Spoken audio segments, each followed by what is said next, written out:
Weight lifting, পাওয়ার lifting ও body building অ্যাসোসিয়েশনের উদ্যোগে Udaipur KBI ময়দান সংলগ্ন সার্বজনীন মহাবীর পূজা করা হয়।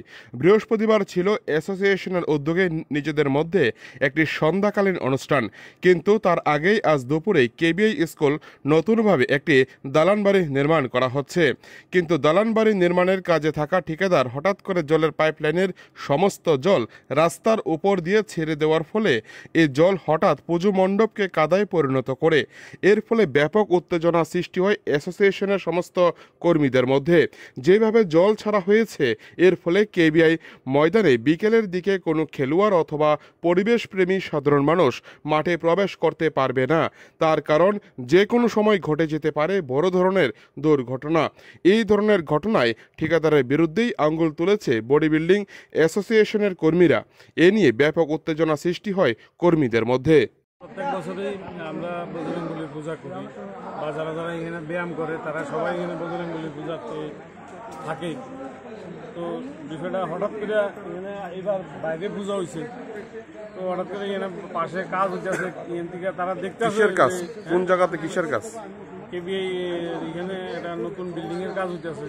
তো এখানে জলের প্রয়োজন, ঠিক আছে, কিন্তু জলটা এইভাবে তারা ছেড়ে দিল, এটা একটা বিশেষ খুব খারাপ অবস্থা, খুব খারাপ কথা কইছে, খারাপ ব্যবহার হচ্ছে এটা।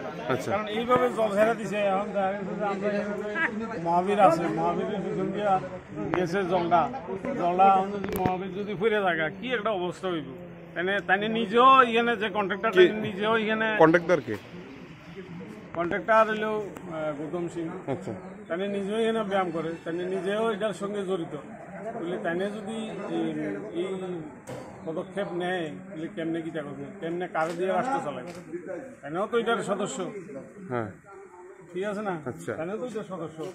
এইভাবে যদি জল ছেড়ে দেয়, তাহলে তো একটাবার কইব যে আরে এদিকে তো পূজা হইতে আছে। কি পূজা করছেন আপনারা? আমরা মহাবীর পূজা করছি প্রত্যেক বছরই এখানে। আজকে কি আছে অনুষ্ঠান আছিল আপনাদের নাকি? আজকে বলতে সবাই একটু মিলে সামাজিক একটা ছোট্ট অনুষ্ঠান, সবাই। এটা কি সরকারি জিম? সরকারি জিম, সরকারি আচ্ছা। Government under. কি নাম আপনার? আমার নাম বিশ্বজিৎ ভট্টাচার্য।